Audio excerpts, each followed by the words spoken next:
ॐ जननीं शरदां देवीं रामकृष्णं जगद्गुरुं पादपद्मे तयो श्रित्वा প্রণমামি মুহুর্মুহুঃ। নমস্কার। সত্যমঙ্গল ইউটিউব চ্যানেলের সমস্ত শ্রোতা ও দর্শকবৃন্দকে জানাই শুভ বিজয়ার প্রণাম, প্রীতি ও শুভেচ্ছা। আজকে আমরা যে বিষয়টি নিয়ে আলোচনা করব সেটি হলো শ্রী শ্রী চণ্ডীর আলোকে শ্রী শ্রী মা সারদা দেবী। শ্রী শ্রী চণ্ডী এই গ্রন্থটি হল ভারতীয় অধ্যাত্ম সাধনার একটি মৌলিক ধর্মগ্রন্থ ও দর্শন শাস্ত্র। এই ধর্মগ্রন্থটি কোনো স্বতন্ত্র গ্রন্থ বিশেষ নয়। এটি হল প্রসিদ্ধ মার্কণ্ডেয় পুরাণের ৮১তম অধ্যায় থেকে ৯৩তম অধ্যায় পর্যন্ত বর্ণিত অংশ। বিষয় হল সৃষ্টি স্থিতি বিনাশের হেতু শ্রী শ্রী দুর্গা দেবীর মাহাত্ম্য বর্ণনা। এই অংশে ৭০০ মন্ত্র বা ৫৭৮টি শ্লোক আছে। এজন্য শ্রী শ্রী চণ্ডী গ্রন্থকে দেবী মাহাত্ম্য এবং দুর্গা সপ্তশতী নামেও অভিহিত করা যায়। দেবী দুর্গার অপর নাম চণ্ডী বা চণ্ডিকা। মহাশক্তি শ্রী দুর্গা চণ্ড প্রমুখ বহু অসুরকে ধ্বংস করে বিশ্বে শান্তি প্রতিষ্ঠা এবং ধর্ম স্থাপন করেছিলেন। চণ্ড বা উগ্র রণচণ্ডী রূপ ধারণ করে তিনি চণ্ডাসুরকে বধ করেছিলেন বলে শ্রী দুর্গার অপর নাম চণ্ডী। এই গ্রন্থে দুর্গা নামটির উল্লেখ আছে মাত্র ৮ বার, কিন্তু চণ্ডিকা নামের উল্লেখ আছে ২৬ বার।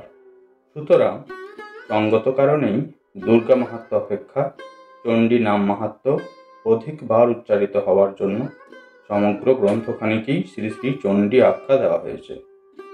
তাছাড়া দুর্গার ভগবতী নামেরও উল্লেখ আছে ৫ বার এবং মহামায়া নামের উল্লেখ আছে ৮ বার।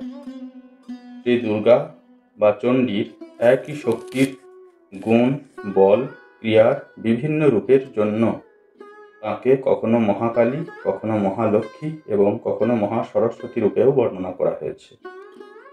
শ্রী শ্রী চণ্ডী গ্রন্থের চিন্তা ভাবনার সঙ্গে উপনিষদের এবং শ্রীমদ্ ভাগবদ্গীতার চিন্তার সাদৃশ্য রয়েছে। একই শক্তি শুভ এবং অশুভ রূপে সৃষ্টি এবং ধ্বংস রূপে বিশ্বে সদা ক্রিয়াশীল। অশুভ শক্তি প্রবলতর হলে বিশ্বে অধর্ম এবং অশান্তি হয়। তখন শুভ শক্তি প্রবলতর শক্তিরূপে আবির্ভূত হয়ে বিশ্বের অশুভ শক্তিকে ধ্বংস করে শান্তি ও ধর্ম স্থাপন করেন। শুভ ও অশুভের উত্থান, পতন, হ্রাস, বৃদ্ধি পর্যায়ক্রমেই চলে। তাই বারবারই এই শুভ শক্তির আবির্ভাবের প্রয়োজন দেখা যায়। তাই শ্রী শ্রী চণ্ডীতে দেবী বলেছেন, ইত্থং যদা যদা বাধা দানবস্থা ভবিষ্যতি তদা তদাবতীর্যাহং করিষ্যাম্যরি সংক্ষয়ং। অর্থাৎ যখনই দানবীয় আসুরি শক্তির পীড়া দেখা দেবে তখনই আমি আবির্ভূতা হয়ে দেব শত্রু অসুরগণকে বিনাশ করব। অদৃষ্ট লোক থেকে দেবীর মর্ত লোকে বারংবার অবতীর্ণ হওয়ার আশ্বাস আছে শ্রী শ্রী চণ্ডী গ্রন্থে। শ্রী শ্রী ভগবদ্গীতা এবং শ্রী শ্রী চণ্ডীতে ভগবান শ্রীকৃষ্ণের এবং দেবী দুর্গার প্রতিশ্রুতি আছে ধর্মের গ্লানি হলেই তাঁরা আবির্ভূত হয়ে ধর্ম স্থাপন করবেন।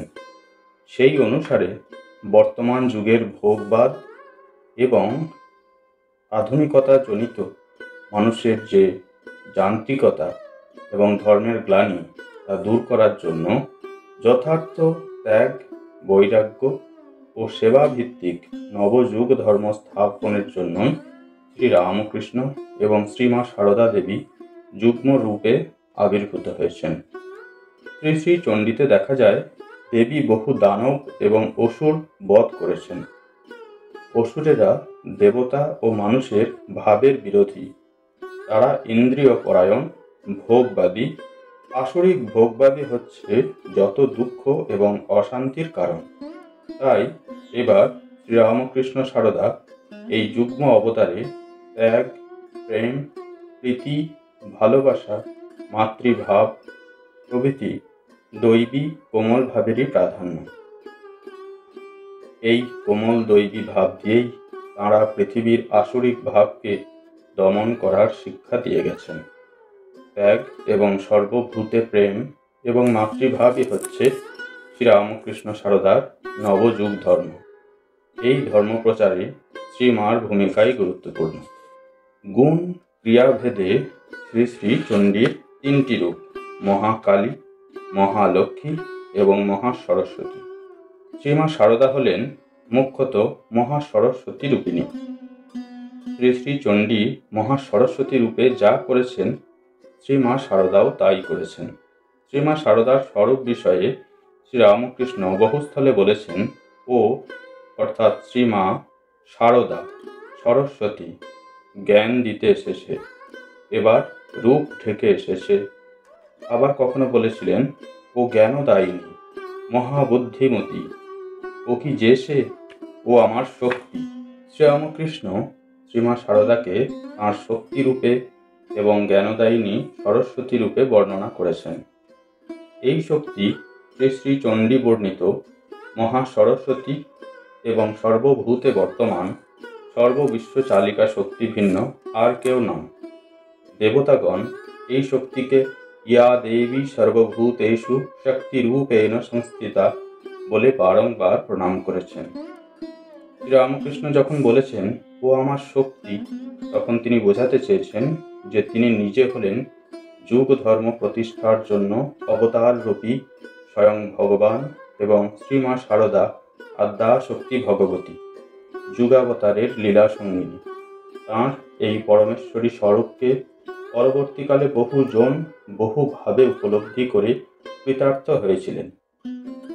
যে আদ্যাশক্তি যুগ প্রয়োজনে অসুরাদি বধ করে ধর্ম সংস্থাপন করেছেন, সেই শক্তি সারদা রূপে শ্রীরামকৃষ্ণের লীলা সঙ্গিনী হয়ে ত্যাগ, তপস্যা, ক্ষমা, ধৈর্য, স্নেহ, মাতৃভাব ইত্যাদির মাধ্যমে বর্তমান যুগের উপযোগী ধর্মাদর্শকে নিজ জীবনে রূপায়িত করে শিক্ষা দিয়ে গেছেন। বাহ্যত সাধারণ মানবীর ন্যায় ব্যবহার করলেও শ্রীমা সারদা আসলে শ্রী শ্রী চণ্ডী বর্ণিত সেই শক্তি। স্বয়ং শ্রীরামকৃষ্ণ শ্রীমার স্বরূপ সম্বন্ধে আমাদের বহুবার বহুভাবে সচেতন করেছেন। শ্রীমাও নিজ স্বরূপ সম্পর্কে স্পষ্ট ভাষায় বা আকারে ইঙ্গিতে আমাদের বুঝিয়ে দিয়েছেন যে তিনি স্বয়ং আদ্যা শক্তি মহামায়া, স্বয়ং ভগবতী। স্বামী শিবানন্দকে একদিন শ্রীরামকৃষ্ণদেব বলেছিলেন, ওই যে মন্দিরে মা অর্থাৎ ভবতারিণী রয়েছেন, আর এই নহবতের মা সারদা দেবী অভেদ। শ্রীমা একদিন শ্রীরামকৃষ্ণকে প্রশ্ন করেছিলেন, আমি তোমার কে? সহজ কণ্ঠে তিনি উত্তর দিলেন, তুমি আমার মা আনন্দময়ী। অন্য একদিন শ্রীমা শ্রীরামকৃষ্ণের পদ সেবা করতে করতে জিজ্ঞাসা করলেন, আমাকে তোমার কি বলে বোধ হয়?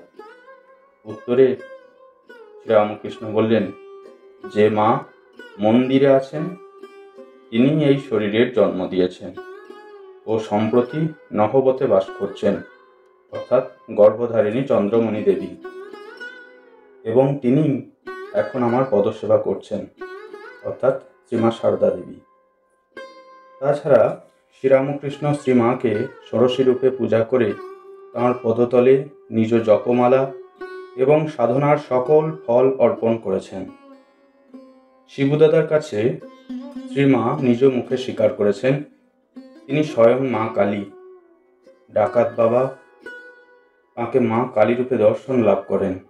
যোগিন মা এবং আরও অনেক ভাগ্যবান শ্রীমাকে ভগবতীর নানা রূপে প্রত্যক্ষ করে কৃতার্থ হয়েছিলেন। জয়রামবাটিতে কেউ কেউ তাঁকে জগদ্ধাত্রী রূপেও দর্শন করেছিলেন। শ্রীমা নিঃসন্দেহে সারদা, শ্রী শ্রী চণ্ডী বর্ণিত আদ্যা শক্তি মহামায়া স্বয়ং। কিন্তু এবার তিনি তাঁর দৈবী শক্তির ঘোর চণ্ডী দানব দলনী রূপটি সম্বরণ করে একেবারে লজ্জা পটাবৃতা হয়ে চিত্তে কৃপা মাত্র ধারণ করে বিশ্বজননী রূপে লীলা করে গেছেন। এবারের অবতারের সঙ্গিনী লীলায় তাঁর মাতৃভাবের প্রকাশ। মহামায়া আদ্যা শক্তির যত কোমল মধুর শান্ত স্নিগ্ধ রূপ ও ভাব আছে, সেসবের দ্বারাই তিনি এবার মানুষের অন্তরের আসরিক ভাবকে দলন এবং চিরশান্তিপ্রদ ধর্মের ভাবকে সংস্থাপন করেছেন। রূপ ঢেকে আসলেও, সাধারণ মানবীর ন্যায় অভিনয় করলেও শ্রীমা শারদার দৈবী সত্তা এবং এমনকি চণ্ডীরূপিণী ভাবটিও সময় সময় প্রকট হয়ে উঠেছে। লোকশিক্ষার জন্য, মানবীয় জীবনে শান্তি লাভের জন্য তাঁর জীবনে যেসব দিব্য গুণের মানবীয় অভিব্যক্তি হয়েছিল, সেগুলিকে জীবনে গ্রহণ করেই সাধারণ মানুষ জীবনকে ধন্য ও পূর্ণ করতে পারে। শুধু সর্বশক্তির আধারভূতা মহামায়া মহাশক্তি রূপে তাঁকে দেখলে সাধারণ মানব মানবী নিজ অন্তরের দুর্বলতা ও হীনতাকে জয় করার আশ্বাস ও শক্তি লাভ করবে। তাই এবার শ্রীমা ছাইচাপা বেড়ালের মতো নিরীহ, সরল, সহজ পল্লী বালিকা ও বধূর মতো স্নেহশীলা জননীর মতো মানবধর্মী জীবনের আদর্শ দেখিয়েই সকলকে এক দিব্য ভাবে উদ্বুদ্ধ করে গেছেন। তাঁর দিব্য ভাব গোপন রেখে সাধারণ মানবী লীলা করাটাও তাঁর শক্তিমত্তারই এক বিশেষ প্রমাণ। শ্রীরামকৃষ্ণও তা সবসময় পারতেন না। শ্রী শ্রী চণ্ডী গ্রন্থে আমরা দেবীর অসুর দলনের জন্য সমর নিষ্ঠুরতা যেমন দেখি, তেমনি দেখি তাঁর চিত্তের কৃপারূপিণী মানবীয় মাতৃরূপকেও। মানবী রূপে শ্রী শ্রী চণ্ডীর মধ্যে লজ্জা, স্নেহ, তুষ্টি, শান্তি, প্রশান্তি, করুণা, ত্যাগ, তিতিক্ষা সব গুণই আছে।